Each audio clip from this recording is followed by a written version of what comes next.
There's a guy who spent 40 years building a portfolio. Every month, same ritual. Max out the 401k, dump extra cash into index funds, rebalance quarterly. By 62, he's sitting on $2.7 million. Financial Independence subreddit would call him a god, except he kept doing the same thing. Keep accumulating.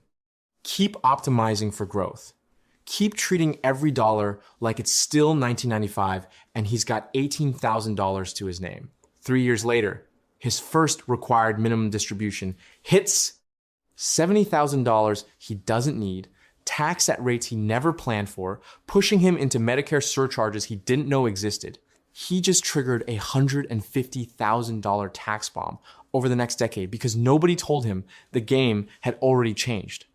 At $2.5 million, every rule that built your wealth starts working against you, and most people never see it coming. Here's what I'm going to show you. There's a specific threshold, somewhere around $2.5 million in savings, where your entire financial strategy has to invert, not adjust, invert. The tactics that got you here become actively destructive. Growth stops being the goal. Tax efficiency becomes your only edge. And if you don't make this shift, you're gonna watch 20 to 30% of your retirement wealth evaporate into completely avoidable tax payments. By the way, I built a free early retirement calculator because most online ones are mathematically wrong. It uses BlackRock and Vanguard logic to expose the weak points in your plan. And I only ask for your email to send the report so I don't store any of your financial data. Link in the description. Okay, let me give you the mental model that explains everything. Think of wealth building like filling a swimming pool. For decades, your job is simple. Turn on the hose, keep the water flowing, accumulation mode. But here's what nobody tells you. Once that pool reaches a certain depth, the physics change. You're no longer worried about filling it. You're worried about evaporation. You're worried about whether the drainage system is going to hemorrhage water faster than you can use it. That's what happens at $2.5 million.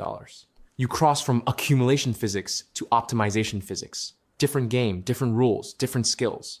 Let me show you why this number matters mathematically.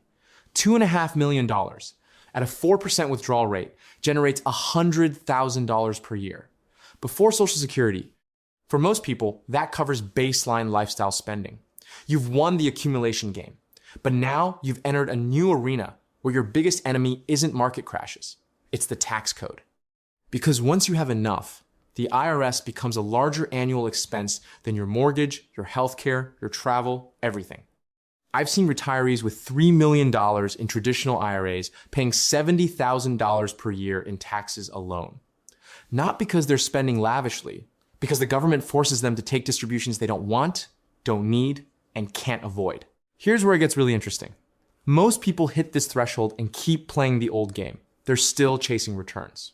Still obsessing over whether they should be 80-20 or 70-30 stocks to bonds. Still reading articles about emerging market exposure. And meanwhile, they're ignoring the fact that required minimum distributions are about to detonate their tax situation like a financial landmine. At 73 years old, the IRS says you have to start pulling money out of your traditional 401k and IRA. The formula is brutal. At 75, you're pulling out 4%.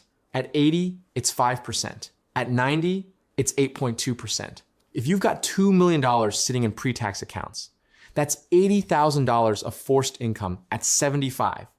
Even if you don't touch a cent of it, even if you're trying to live off dividends and Social Security, doesn't matter. The IRS says, take it, pay taxes on it. And by the way, those taxes are now pushing you into higher Medicare premiums too. This is the part where people's brains short circuit. They spent 40 years being told to defer, defer, defer. Every financial advisor, every HR benefits presentation, every retirement seminar said the same thing. Put money into your 401k pre-tax. You'll be in a lower tax bracket when you retire. Except that was a lie sold to you by people who didn't do the math. If you were disciplined, if you saved aggressively, if you did everything right, you're not in a lower bracket. You're in the same bracket or higher. Because your RMDs are massive, your Social Security is now taxable, and you're getting hit with Medicare surcharges that can run $3,000 to $5,000 per person per year. The system punished you for being responsible. Now you're asking yourself, what's the alternative? This is where the shift happens. Instead of optimizing for accumulation, you start optimizing for control. Control over when you recognize income. Control over which accounts you pull from. Control over your tax bracket year by year. The wealthiest retirees I know, the ones who actually keep their money, they treat the decade between 60 and 70 as a tax arbitrage window. They're doing Roth conversions in low-income years. They're intentionally filling up the 12 or 22% brackets before RMDs force them into the 24 or 32% brackets later. They're harvesting capital gains at 0% while they still can. Every single move is about repositioning money from high future tax liability to low current tax liability. Let me give you a real example with actual numbers. Guy retires at 62, has 2.4 million in his 401k, another 300,000 in a taxable brokerage account. Social Security will kick in at 70, roughly 40,000 per year. From 62 to 70, he's in the perfect window. He lives off the brokerage account. Sell some stock each year, pays long-term capital gains at 15%. But here's what he's really doing. Every year, he converts $100,000 from his traditional IRA to a Roth, pays tax on it at 22%. 8 years, he moves $800,000. Painful in the moment, yes. But now, at 73, when RMDs would have forced him to take $90,000 per year, he's only got $1.6 million left in the traditional IRA instead of $2.4 million. His RMD is 30% smaller. Over the next 20 years, he saves roughly $400,000 in lifetime taxes, just from those 8 years of strategic conversions. But you might be thinking, wait, I'm paying taxes now to save taxes later? How is that better? Fair question. Here's why. Tax rates are on sale. The Tax Cuts and Jobs Act from 2017 cut rates across the board, but those cuts expire in 2025. We're already in 2026 now. If Congress does nothing, which is entirely possible given the current deficit, rates snap back up. The 12% bracket becomes 15%. The 22% bracket becomes 25%. If you convert now, you lock in today's rates. If you wait, you're paying tomorrow's higher rates on forced distributions. It's not speculation. It's reading the legislation. By the way, hit subscribe if you like the content. Otherwise, YouTube's algorithm may never show you my videos again. Here's the piece that almost nobody talks about: psychology. You spent decades in accumulation mode. That wiring doesn't just switch off because you hit some number. I've watched people with $3 million refuse to spend $60,000 per year because it feels irresponsible. They'll agonize over a $10,000 vacation while sitting on a portfolio generating $120,000 in annual growth. It's not rational. It's emotional.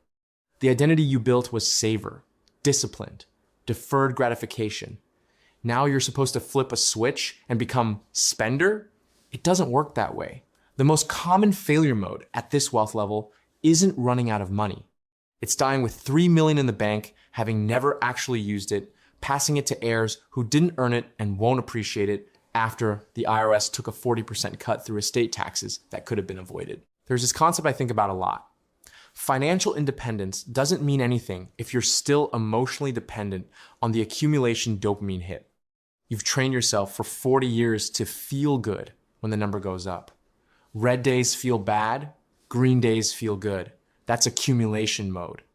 But once you've won, once you have enough, the score doesn't matter anymore.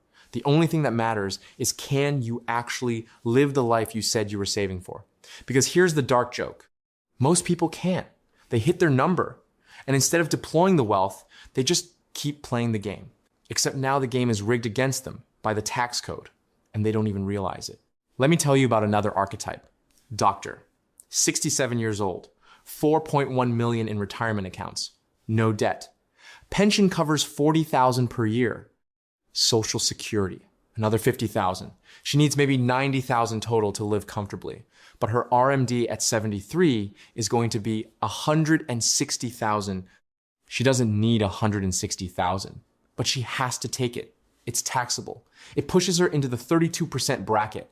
It triggers Medicare IRMA surcharges. Her effective marginal rate on that last dollar is nearly 40% when you include federal, state, and the surcharge penalties.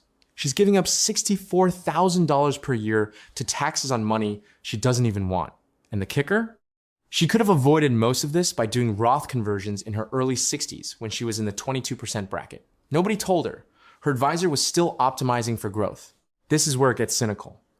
The financial services industry has zero incentive to tell you this. They get paid on assets under management. If you convert $200,000 from a traditional IRA to a Roth, it's still $200,000 they're managing, same fee. But if you use $200,000 to pay the taxes on $1 million conversion, that million leaves their AUM calculation. They just lost fee revenue. So they don't bring it up. They'll talk about rebalancing. They'll talk about risk tolerance. They'll sell you on alternatives or private equity or whatever new product has the highest commission. But tax planning, that requires them to work with your CPA. That requires coordination. That reduces assets they control. The incentives are backwards. This is why I say you need an advisor who gets paid for planning, not just asset management. Flat fee or hourly, someone whose incentive is to optimize your after-tax outcome, not their revenue. Let's talk about another shift that happens at this level.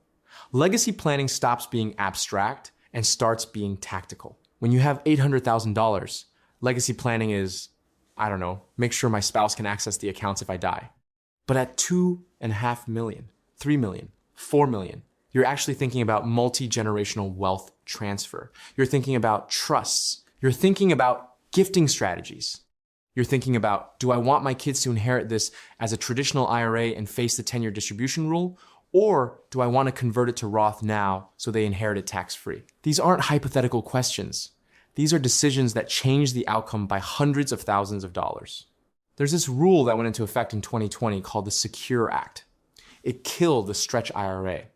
Used to be, if you inherited an IRA, you could stretch distributions over your lifetime.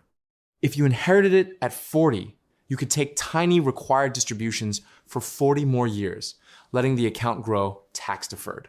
Not anymore. Now you have 10 years to drain the entire account. If you inherit $1 million traditional IRA, you have to pull out $100,000 per year for 10 years, all taxable. If you're in your peak earning years, that's stacking on top of your salary, pushing you into the highest brackets. The tax hit is catastrophic. But if the original owner had converted that IRA to a Roth before they died, the heir inherits it tax-free. Still has the 10-year rule, but zero taxes on the distributions. Same money. Completely different outcome. This is what I mean by optimization mattering more than accumulation. Here's a fun one. Charitable giving. Most people, if they donate, they write a check. Cool, you get a deduction. But if you have appreciated stock sitting in a taxable account, you're doing it wrong. Donate the stock directly. You get the deduction for the full market value, and you never pay capital gains on the appreciation. If you bought $10,000 of an index fund 20 years ago, and it's now worth $60,000, donating the shares saves you capital gains tax on $50,000 of gains. That's $7,500 saved at the 15% capital gains rate. Same $60,000 donation, $7,500 better outcome. Once you're at this wealth level, tactics like this aren't optional. They're the difference between keeping your wealth and watching it bleed out. Now, let me hit you with the thing that ties this all together. At $2.5 million, you've crossed the inflection point where strategy matters more than returns. If you're managing taxes well, doing Roth conversions, controlling your income, a 6% return after taxes beats an 8% return with no tax planning. You keep more. And you keep it with less risk, less volatility, less stress. This is why I'm obsessed with tax-aware investing. It's not sexy, it doesn't generate YouTube thumbnails, but it's the only edge that's actually controllable. I can't control whether the market goes up 8% or down 12% next year, but I can control whether I'm recognizing gains in the 0% bracket or the 20% bracket. I can control whether I'm pulling from taxable, tax-deferred, or tax-free accounts in the optimal sequence. That control is worth more than any stock pick. Here's the brutally honest part. If you're approaching this threshold and you're still managing everything yourself with a 3-fund portfolio and a spreadsheet, you're probably leaving 6 figures on the table. Not because you're dumb, because the tax code is deliberately complex and the opportunities are time sensitive. The Roth conversion window between 60 and 70 closes. After 73, RMDs start, and your ability to control your income vanishes. You can't go back and undo it. The people who get this right, they're working with tax-focused financial planners and CPAs who model this stuff out. They're running projections. They're stress testing different scenarios. They're proactive, not reactive. Let me give you the 3 takeaways. 1, at 2.5 million, your biggest risk isn't market volatility. It's tax inefficiency. If you're not actively managing your future tax liability, you're going to lose 20 to 30% of your wealth to avoidable taxes. 2, the window to optimize is between when you stop working and when RMDs start. That's your arbitrage period.